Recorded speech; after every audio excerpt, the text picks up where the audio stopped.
ജ്യോതിഷം എന്ന് പറയുന്നത് ഒരു ഭീകര ജീവിയല്ല, ഒരു ഭീകര പ്രതിഭാസമല്ല, ഭയപ്പെട്ട കെട്ടിത്തൂങ്ങി ചാവേണ്ട ഒന്നല്ല. മനസ്സിലാക്കി പ്രയോജനപ്പെടുത്തണമെന്നുള്ളവർക്ക് പ്രയോജനപ്പെടുത്താം, അല്ലാത്തവര് അതിനെ പൂർണ്ണമായിട്ട് നിരാകരിക്കാം, നിഷേധിക്കാം, തള്ളിക്കളയാം, എന്ത് വേണമെങ്കിൽ ചെയ്യാം. ജ്യോതിഷം അനുസരിച്ച് ജീവിക്കണമെന്ന് ഹിന്ദുക്കൾ ഒരു സ്ഥലത്ത് പറഞ്ഞിട്ടില്ല. ഒരു ധർമ്മശാസ്ത്രത്തിലും ജ്യോതിഷം അനുസരിച്ചിട്ട് വേണം ഓരോ വ്യക്തിയും കാര്യങ്ങൾ വിലയിരുത്താൻ എന്നും പറഞ്ഞിട്ടില്ല. നമ്മളുടെ വേദങ്ങളിൽ ജ്യോതിഷത്തെക്കുറിച്ച് പറഞ്ഞിട്ടേ ഇല്ല. രാമായണത്തിലും മഹാഭാരതത്തിലും പോലും ഭഗവാൻ കൃഷ്ണനോട് അർജുനൻ പറഞ്ഞത് എന്തറിയാമോ? നിമിത്താനീച്ച പശ്യാമി വിപരീതാനി കേശവ. ഞാൻ കുറെ നിമിത്തങ്ങൾ കാണുന്നത്. കൃഷ്ണൻ അത് മൈൻഡ് ചെയ്ത് പോലും ഇല്ല. ആ വരികളൊന്നും കൃഷ്ണൻ മൈൻഡ് ചെയ്തേയില്ല. ഇപ്പൊ ജ്യോതിഷം പ്രയോഗിക്കാൻ സാധിക്കണമെങ്കിലും പ്രയോഗിക്കാവുന്നതാണ്. അതിൽ നിന്ന് കുറെ ഇൻഫർമേഷൻ കിട്ടും. ജ്യോതിഷം നല്ലോണം 7 വർഷം ഞാൻ പഠിച്ചു, 2 പുസ്തകങ്ങൾ എഴുതി, 13 അവാർഡ് ജ്യോതിഷത്തിൽ എനിക്ക് കിട്ടിയിട്ടുണ്ട്. ഇതൊന്നും വലിയ കാര്യമല്ല. ഇതൊന്നും വലിയ കാര്യമായിട്ട് തള്ളു പറയുന്ന രീതിയാണെന്ന് ധരിച്ചേക്കല്ലേ. തനിക്കിത് പറയാൻ അവകാശം എന്താണെന്ന് ആർക്കെങ്കിലും തോന്നുകയാണെങ്കിൽ അതിനൊരു മറുപടി പറഞ്ഞെന്ന് മാത്രമേ ഉള്ളൂ, അതിനൊരു വിവരണം തന്നേ ഉള്ളൂ. ഇതില് ചിലപ്പോൾ ഇപ്പൊ ഈ അടുത്ത കാലത്തെ കണ്ടകശനി എന്ന് പറഞ്ഞ് നമ്മളുടെ മുഖ്യമന്ത്രിയൊക്കെ ആയിട്ട് ബന്ധപ്പെട്ട് കുറേയധികം ചർച്ചകൾ നടക്കുന്നതായിട്ട് 1-2 ഓൺലൈനിൽ കണ്ടു. നമ്മൾ എന്നും ചിന്തിക്കാനുള്ളത് കണ്ടകശനി എന്ന് പറഞ്ഞാൽ എന്താ? 1-ാം ഭാവത്തിലൂടെ 2.5 വർഷം ശനി കടന്നു പോകുന്നത്, ഗ്രഹചാരം, ഈ ശനി കടന്നു പോകുന്നത് 2.5 വർഷം 1-ാം. 4-ാം ഭാവത്തിലൂടെ 2.5 വർഷം, 7-ാം ഭാവത്തിലൂടെ 2.5 വർഷം. ഇപ്പോ 1, 4, 7, പിന്നെ 10 എന്ന് വേണമെങ്കിൽ എടുക്കാം. 1, 4, 7 പ്രധാനപ്പെട്ട. ഇതിലൂടെ ശനി കടന്നു പോകുന്നത് കണ്ടക സെന്റർ പോയിന്റ് ആണ്, രാശിചക്രത്തിന്റെ സെന്റർ പോയിന്റ് ആണ്. യഥാർത്ഥത്തില് 1-ലൂടെ ശനി കടന്നു പോകുന്നത് 2.5 പ്ലസ് 4-ലൂടെ കടന്നു പോകുന്ന 2.5 പ്ലസ് 7-ലൂടെ കടന്നു പോകുന്ന 2.5, അങ്ങനെ 7.5 വർഷം. ഒരു 30 വർഷത്തില് 7.5 വർഷം. ശനി ഒരു രാശിചക്രം പൂർത്തിയാക്കാൻ 30 വർഷം എടുക്കും ഭൂമിയിൽ നിന്ന് നോക്കുമ്പോൾ. അപ്പൊ 7.5 വർഷം നമുക്ക് 7.5 ശനിയുണ്ട്. പിന്നെ 12-ല് 1-ല് 2-ലൂടെ ശനി കടന്നു പോകുമ്പോൾ അത് 7.5 ശനിയാണ്. മറ്റേത് കണ്ടക ശനിയാണ്. ഞാൻ പറഞ്ഞതിൽ ഒരു ചെറിയ തെറ്റുണ്ടെന്ന് തോന്നുന്നു. 1, 4, 7 കണ്ടക സ്ഥാനത്ത് കൂടെ ശനി കടന്നു പോകുമ്പോൾ 7.5 വർഷമുള്ളത് അത് കണ്ടക ശനി. കണ്ടക സ്ഥാനം എന്ന് പറഞ്ഞാൽ 1, 4, 7. അതിലൂടെ ശനി ഗ്രഹചാര പ്രകാരം കടന്നു പോകുമ്പോൾ കണ്ടക സ്ഥാനത്ത് കൂടെ കടന്നു പോകുന്നത് കൊണ്ട് കണ്ടക ശനി. 1 എന്ന് പറഞ്ഞാൽ ഏതാണ്? ലഗ്നം, ഭാവം, 1-ാം ഭാവം. 7.5 ശനി എന്ന് പറയുമ്പോൾ ലഗ്നത്തിന്റെ 12, 1, 2-ലൂടെ ശനി കടന്നു പോകുന്നു, അത് 7.5 ശനി. അപ്പോ 30 വർഷം ജീവിക്കുന്ന ഒരാൾക്ക് 7.5 വർഷം കണ്ടക ശനിയുണ്ട്, 7.5 വർഷം 7.5 ശനിയുണ്ട്. അപ്പൊ 30 വർഷത്തിൽ 7.5 പ്ലസ് 7.5 15 വർഷം കണ്ടക ശനിയും 7.5 ശനിയും കൂടിയുണ്ട്. 60 വർഷം ജീവിക്കുന്ന ആൾക്ക് 30 വർഷം കണ്ടക ശനിയും 7.5 ശനിയും ഉണ്ട്. 90 വർഷം ജീവിക്കുന്ന ആൾക്ക് 45 വർഷം കണ്ടക ശനിയും 7.5 ശനിയും ഉണ്ട്. അത് മനസ്സിലായല്ലോ. ഇനി കണ്ടകശനിയും 7.5 ശനിയും വരുമ്പോഴത്തേക്കും ഭയപ്പെടണോ എന്ന് ചോദിച്ചാൽ 99% ആൾക്കാർ ഇതൊന്നും അറിയാറില്ല. പിന്നെ വല്ല പ്രശ്നങ്ങളൊക്കെ ഉണ്ടാവുമ്പോഴത്തേക്കും ജ്യോതിഷന്റെ അടുത്ത് പോകുമ്പോൾ അദ്ദേഹം പറയും കണ്ടകശനിയാണ് കേട്ടോ. 1, 4, 7 ഭാവങ്ങളിലൂടെ ശനി ഗ്രഹചാരം അനുസരിച്ച് പോയിക്കൊണ്ടിരിക്കുന്ന കാലമായതുകൊണ്ട് കുറെ പ്രശ്നങ്ങൾ ഉണ്ടാവും. അല്ലെങ്കിൽ 12, 1, 2-ലൂടെ കടന്നു പോകുമ്പോൾ 7.5 ശനിയിൽ കുറച്ച് പ്രശ്നങ്ങൾ ഉണ്ടാവും എന്ന് പറയും. യഥാർത്ഥത്തില് ഞാനും നിങ്ങളും അറിയേണ്ടത്, ഒരു ജാതകത്തിൽ ശനി തുലാം രാശിയിൽ ഉച്ചത്തിലാണെന്ന് വിചാരിക്കുക. ഉച്ചത്തിലാണ്. തുലാം രാശിയില് ശനി വരുമ്പോൾ ഉച്ചത്തിലാണ്. പിന്നെ ധനു മകരം രാശിയിൽ ശനി വരികയാണെങ്കിൽ സ്വക്ഷേത്രത്തിലാണ്. അപ്പൊ ഈ ഉച്ചത്തിൽ ശനി വരുമ്പോഴും സ്വക്ഷേത്രത്തിൽ ശനി വരുമ്പോഴും ആ ശനി കൊണ്ട് 7.5 ശനിക്കാർക്കും കണ്ടക ശനിക്കാർക്കും ഒരു പ്രോബ്ലം ഉണ്ടാവില്ല. കാരണം ശനി ഉച്ചത്തിലാണ് നിൽക്കുന്നത് നമ്മുടെ രാശിചക്രത്തില്. പിന്നെ ശനി ലഗ്നാധിപനാണെന്ന് വിചാരിക്കുക. അപ്പോഴും ശനി ഈ വ്യക്തിയെ പ്രൊട്ടക്ട് ചെയ്തുകൊണ്ടിരിക്കും. അയാൾക്ക് കണ്ടക ശനിയും ഏഴര ശനിയും വലിയ പ്രശ്നമൊന്നും വരില്ല.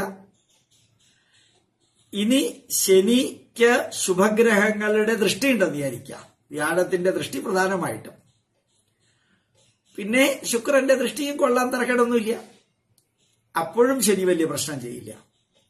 ശനിക്ക് മൗഢ്യം ഉണ്ടെന്ന് വിചാരിക്കാം. ശനി നിൽക്കുന്ന രാശിയുടെ 7.5 ഡിഗ്രി ഇപ്പുറത്തും 7.5 ഡിഗ്രി ഇപ്പുറത്തും സൂര്യൻ വരികയാണെങ്കിൽ ശരിക്ക് ശനിയുടെ നന്മകളും കുറയും, തിന്മകളും കുറയും.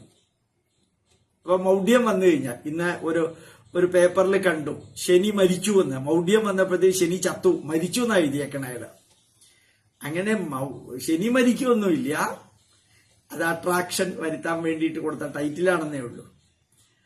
ഇനി ശനിയുടെ ദശാകാലത്തില് ചിലപ്പോ കുറച്ച് പ്രോബ്ലം വന്നു എന്ന് വരണമെങ്കിൽ ദശാകാലത്ത് മാത്രമല്ല, ശനി നീചരാശിയിലാണെന്ന് വിചാരിക്കാം, മേടം രാശിയിലാണെന്ന് ശനി വിചാരിക്കാം. അപ്പോഴും ശനിയുടെ ഗുണഫലങ്ങൾ കിട്ടില്ല. കുറച്ച് കാര്യങ്ങൾക്ക് തടസ്സം വരും, അപകടം വരും, ഇതൊക്കെ വരും. പിന്നെ ശനി ലഗ്നത്തിലാണെങ്കിൽ ലഗ്നാധിപൻ പ്രൊട്ടക്ട് ചെയ്യും. 2ാം ഭാവത്തിലാണെങ്കിൽ വാക്കുകൾ കൊണ്ട് ചിലപ്പോൾ പ്രശ്നം ഉണ്ടാവും. 3ാം ഭാവത്തിലാണെങ്കിൽ സഹോദരഭാവം. 4ാം ഭാവത്തിലാണെങ്കിൽ അമ്മയിൽ നിന്ന് പ്രശ്നം ഉണ്ടാവും. കണ്ടക ശനി അതുപോലെ തന്നെ 7.5 ശനിയില്. 5ാം ഭാവത്തിലാണെങ്കിൽ മക്കളിൽ നിന്ന് ചിലപ്പോൾ പ്രശ്നം ഉണ്ടാവാം. പോസിറ്റീവ് ഉണ്ടാവാം, നെഗറ്റീവ് ഉണ്ടാവാം. 6ാം ഭാവത്തിലാണെങ്കിൽ ചിലപ്പോൾ കള്ളത്തരത്തിന് ചില പ്രശ്നങ്ങളൊക്കെ ഉണ്ടാവാം. കണ്ടക ശനി 7.5 ശനി. 7ാം ഭാവത്തിലാണെങ്കിൽ ഭാര്യയുമായിട്ട് ബന്ധപ്പെട്ട പ്രശ്നങ്ങൾ എന്ന് വെച്ചാൽ പോസിറ്റീവും നെഗറ്റീവും കേട്ടോ. 8ാം ഭാവത്തിലാണെങ്കിൽ മരണത്തിന് ശനിയായതുകൊണ്ട് തടസ്സം ഉണ്ടാവും. അപ്പോൾ കുറെ അധികം കാലം നരകിക്കേണ്ടി വരും. 9ാം ഭാവത്തിൽ ശനി എന്ന് പറഞ്ഞാൽ അയ്യപ്പന്റെ ഈശ്വരാധീനം, പിതൃ അനുഗ്രഹം, പിതൃഭാവമാണ് 9. 10 കർമ്മഭാവം. കർമ്മഭാവത്തിൽ 7.5 ശനിക്കും അതുപോലെ കണ്ടക ശനിക്കും കർമ്മഭാവത്തിൽ പ്രശ്നം വരും. ശനി നീചത്തില് മേടം രാശിയിലോ അല്ലെങ്കിൽ വേറെ ഏതെങ്കിലും പാപഗ്രഹങ്ങളുമായിട്ട് ചേർന്നിരിക്കുമ്പോഴോ, അപ്പുറത്തും ഇപ്പുറത്തും പാപഗ്രഹങ്ങൾ വരുമ്പോൾ പാപകർത്തരി യോഗം ഉണ്ടാവുമ്പോഴോ ചിലപ്പോൾ 7.5 ശനിക്ക് കണ്ടക ശനിക്ക് ഇത്തിരി പ്രശ്നം ഉണ്ടാവും. ഇത് വിശ്വാസമുള്ളവരുടെ കാര്യമാണ് കേട്ടോ. വിശ്വാസം ഇല്ലാത്തവർക്ക് ഇതൊന്നുമില്ല. ഇവരിതിനെ കുറിച്ച് ബോധർ ചെയ്യേ വേണ്ട, ഇതൊന്നും അന്വേഷിച്ചു പോവുകയും വേണ്ട. പലപ്പോഴും നമുക്ക് പ്രശ്നം നമ്മളെ വെക്കും. അതേപോലെ 11ാം ഭാവത്തിലാണെങ്കിൽ ശനിയെങ്കിൽ അല്ലെങ്കിൽ തന്നെ ചെലവ് ഇല്ലാതെയാക്കി പിശുക്കനാക്കുന്ന പരിപാടിയാണ് 11ാം ഭാവത്തിൽ ശനി വന്നാൽ. പക്ഷെ അതായ ഭാവം വരവ് വളരെ കുറയും, തടസ്സപ്പെടും. 11 ആയം. അപ്പൊ കുറെ വരവിനുള്ള പ്രശ്നങ്ങളൊക്കെ വരും. ശനി നീചത്തിലോ ശത്രുക്ഷേത്രത്തിലോ പാപകർത്തരി യോഗത്തിലോ ശനി നെഗറ്റീവായിട്ടോ ഒക്കെ ഇരിക്കുകയാണെങ്കിൽ, പോസിറ്റീവായിട്ട് ഇരിക്കുന്ന കാര്യം ഞാൻ നേരത്തെ പറഞ്ഞല്ലോ, ഇരിക്കുകയാണെങ്കിൽ ചിലപ്പോൾ വരവ് കാര്യമായിട്ട് തടസ്സപ്പെടും. വന്ന പൈസ ആരെങ്കിലൊക്കെ ചിലപ്പോൾ തട്ടിച്ചു വെട്ടിച്ചെന്ന് വരും. 12 ചെലവ്. ശരിക്ക് കണ്ടക ശനി 7.5 ശനി എന്നൊക്കെ പറയുമ്പോൾ ചെലവ് ചിലപ്പോൾ വളരെ കൂടുതലായിട്ട് വരും. ശനി നെഗറ്റീവിലാണ് ഇരിക്കുന്നതെങ്കിൽ, നെഗറ്റീവ് എന്ന് വെച്ചാൽ ഞാൻ പറഞ്ഞല്ലോ, പാപഗ്രഹങ്ങളുടെ ദൃഷ്ടി, പാപഗ്രഹങ്ങളുടെ യോഗം, ശത്രുക്ഷേത്രത്തിൽ ഇരിക്കുന്നത്, നീചക്ഷേത്രത്തില് മേടൻ രാശിയിൽ വരുന്നത്, ഇതൊക്കെ ശനിക്ക് പ്രശ്നം വരും. 7.5 ശനിയാണെങ്കിൽ ഗ്രഹചാരം അനുസരിച്ചിട്ടാണ്, ജാതകം അനുസരിച്ചിട്ടല്ല. ഫുള്ളി ഗ്രഹചാരത്തിന് ഒരു 10% സ്കോപ്പേ ഉള്ളൂ, ബാക്കിയൊക്കെ ജാതകത്തിലാണ്. തലക്കുറി പറയുന്നില്ലേ, തലക്കുറി ഫിക്സഡ് ആണ്, ഗ്രഹചാരമാണ് മാറിക്കൊണ്ടിരിക്കുക. ഇങ്ങനെ ഭൂമി കറങ്ങുന്നു, ഭൂമി സൂര്യനെ ചുറ്റും പ്രദക്ഷിണം വെക്കുമ്പോൾ ഈ ഭൂമിക്ക് ചുറ്റും, ഭൂമിയിൽ നിന്ന് നോക്കിയാൽ ഈ സൂര്യനും ചന്ദ്രനും മറ്റ് ഗ്രഹങ്ങളും ഭൂമിക്ക് ചുറ്റും കറങ്ങുന്നതായിട്ട് തോന്നുന്നു. അത് ജിയോസെൻട്രിക് തിയറിയാണ്, സയന്റിഫിക് ആയിട്ട് തന്നെയാണ്. ആ ജിയോസെൻട്രിക് തിയറിയാണ് ജ്യോതിഷത്തിന് ഉപയോഗിച്ചിരിക്കുന്നത്. അപ്പൊ ജിയോസെൻട്രിക് തിയറി അനുസരിച്ച് ഈ കറങ്ങിക്കൊണ്ടിരിക്കുന്ന ഗ്രഹങ്ങള് നമ്മളുടെ ജാതകവശാല് നമ്മൾ കമ്പയർ ചെയ്ത് നോക്കുമ്പോൾ 12, 1, 2 ഭാവത്തിൽ വരുമ്പോൾ 7.5 ശനിയും, 1, 4, 7 ഭാവത്തിൽ വരുമ്പോൾ കണ്ടക ശനിയും, ആ കണ്ടക ശനി ഏത് മനുഷ്യനും 30 വർഷത്തിലെ 7.5 വർഷമുണ്ട്. 7.5 ശനിയും 30 വർഷത്തിലെ 7.5 വർഷമുണ്ട്. അപ്പൊ 30 വർഷത്തിൽ 2 കൂടി കൂട്ടിയാൽ 15 വർഷമായി. 90 വയസ്സ് വരെ ജീവിക്കുന്ന ആൾക്ക് 45 വർഷം കണ്ടക ശനിയും 7.5 ശനിയുണ്ട്. ഇത് പലപ്പോഴും നമ്മൾ ചിന്തിക്കുകയോ വേവലാതിപ്പെടുകയോ ഒന്നും ചെയ്യേണ്ട കാര്യമില്ല. കാരണം അനവധി പാരാമീറ്ററുകൾ നോക്കിയിട്ട് വേണം കണ്ടകശനി, ഏഴര ശനി കുഴപ്പമുള്ളതാണ്, കുഴപ്പമില്ലാത്തതാണ്, നല്ലതാണ്, ചീത്തയാണ്, ചിലപ്പോൾ ഇത്തിരി പ്രശ്നം ഉണ്ടാവും, ചിലപ്പോൾ പ്രശ്നം ഒട്ടും ഉണ്ടാവില്ല എന്നൊക്കെ പറയണമെങ്കിൽ ഈ ശനിയെക്കുറിച്ച് വളരെ കാര്യമായിട്ട് അറിയണം. അത് ജാതകത്തിൽ നോക്കണം, നല്ലോണം ജ്യോതിഷം പഠിക്കണം. അപ്പൊ ശനി നല്ല ഉച്ചക്ഷേത്രത്തിൽ നിൽക്കുന്നു, ബന്ധുക്ഷേത്രത്തിൽ നിൽക്കുന്നു, സ്വക്ഷേത്രത്തിൽ നിൽക്കുന്നു, നല്ല ശുഭഗ്രഹങ്ങളുടെ ദൃഷ്ടിയുണ്ട്. ശനിയുടെ ദശ കാലം ഒന്നും അടുത്ത കാലത്തൊന്നും വരാനേ ഇല്ല, വളരെ കാലം കഴിഞ്ഞിട്ടാ ശനിയുടെ, അല്ലെങ്കിൽ ജനനത്തിന് മുമ്പ് തന്നെ ശനി ദശ കഴിഞ്ഞു പോയി എന്നുള്ളതൊക്കെ ഉണ്ടേ. അപ്പൊ ഇങ്ങനെയൊക്കെ വരുമ്പോഴാണ് പിന്നെ മൗഢ്യം ഉണ്ടോ ഇല്ലയോ, സൂര്യനുമായിട്ട് ബന്ധപ്പെട്ട 7.5 ഡിഗ്രി അപ്പുറത്തും ഇപ്പുറത്തും സൂര്യൻ ഉണ്ടെങ്കിൽ മൗഢ്യം ഉണ്ട്. ഇങ്ങനെയുള്ള കുറേ കാര്യങ്ങൾ നോക്കി വേണം കണ്ടകശനി, 7.5 ശനി അനുസരിച്ചിട്ട് എനിക്ക് എന്റെ ജീവിതം നായ നക്കുമോ കുളം തോണ്ടുമോ എന്നൊക്കെ അറിയാൻ. പക്ഷെ ഇതൊന്നും നമ്മൾ നല്ല കർമ്മം ചെയ്തുകൊണ്ട് പോവുക. നിങ്ങൾ നല്ല രീതിയിൽ ചിന്തിക്കൂ, നല്ല രീതിയിൽ പ്രവർത്തിക്കൂ, സംസ്കാര സമ്പന്നമായി പഠിച്ചു പഠിപ്പിച്ച് പ്രചരിപ്പിച്ച് പ്രവർത്തിക്കുക. ഈശ്വരീയ കർമ്മങ്ങൾ, നാടിന്റെ കർമ്മങ്ങൾ, മനുഷ്യന്റെ കർമ്മങ്ങൾ ഇത് ചെയ്യുക. ഒരു പിതൃക്കളും നിനക്ക് ചെയ്യും. അപ്പൊ പിന്നെ എന്തിനാ പിതൃകർമ്മം ചെയ്യുന്നത്? വർഷത്തിൽ ഒരിക്കലും ഒരു താങ്ക്സ് ഗിവിംഗ് ഡേ ലോകത്തെ എല്ലായിടത്തും ഇല്ലേ? ഗാന്ധിജിയുടെ ജന്മദിനം ആഘോഷിക്കുന്നു, സ്വാതന്ത്ര്യ ദിനം ആഘോഷിക്കുന്നു, റിപ്പബ്ലിക് ദിനം ആഘോഷിക്കുന്നു, ശങ്കരാചാര്യരുടെ ജന്മദിനം ആഘോഷിക്കുന്നു, പ്രഗത്ഭരായിട്ടുള്ള വ്യക്തികളുടെ ജന്മദിനം ആഘോഷിക്കുന്നു, ആചരിക്കുന്നു.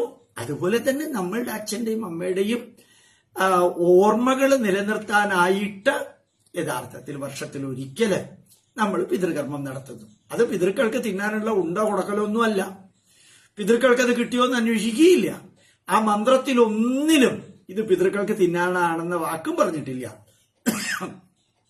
ആ ബ്രഹ്മണോ യേ പിതൃവംശജാത മാതുസ്തദാ വംശ ഭവാമതീയ വംശദ്വയേസ്മിൻ മമ ദാസഭൂത ഭൃത്യാഹ തദൈവ ആശ്രിത സേവകാശ്ചാമിത്രാണി സഖ്യം പശവശ്ച വൃക്ഷാഹ ദൃഷ്ടാശ്ച ദൃഷ്ടാശ്ച കൃതോ ജന്മാന്തരേ മമ തേഭ്യ സ്വയം പിണ്ടബലിം ദദാമി.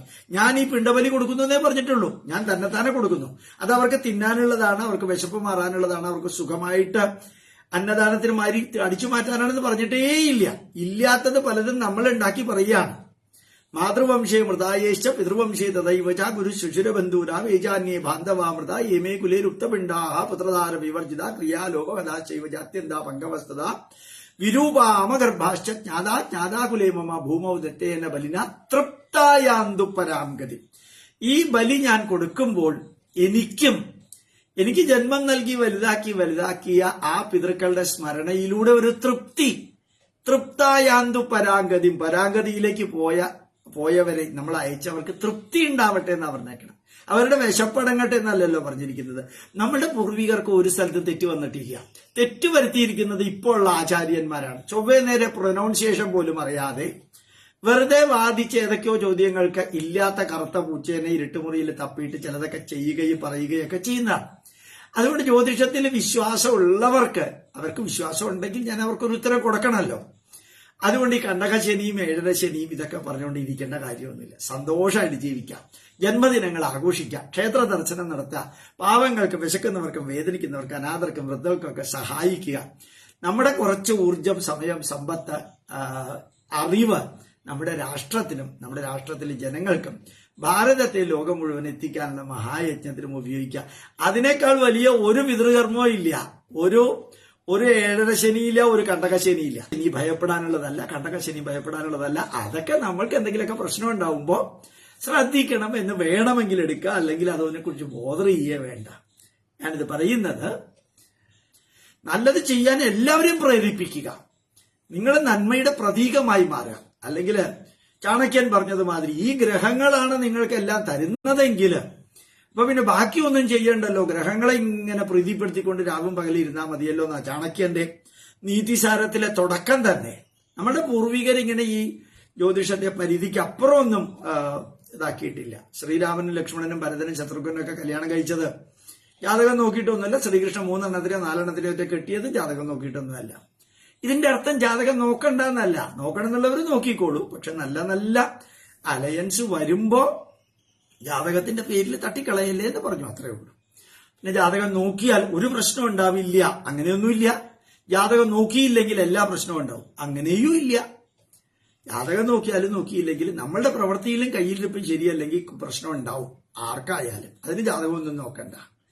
അതായത് പ്രശ്നം ഉണ്ടാവുമോ, കയ്യിലിരിപ്പ് ചീത്തയാണെങ്കിലും നന്നാക്കാൻ ജാതകം നോക്കിയാൽ മതിയോ എന്ന് ചോദിച്ചാൽ നടക്കില്ല എന്ന് പറയുന്നു. അത്രയേ ഉള്ളൂ. For every bad action there is an equal and opposite bad reaction. For every good action there is an equal and opposite good reaction. ചുമ്മാ പ്രവർത്തിച്ചുകൊണ്ട് മുമ്പോട്ട് പോവുക, അത് മാത്രമേ കൃഷ്ണൻ പറഞ്ഞിട്ടുള്ളൂ ഭഗവത്ഗീതയില്.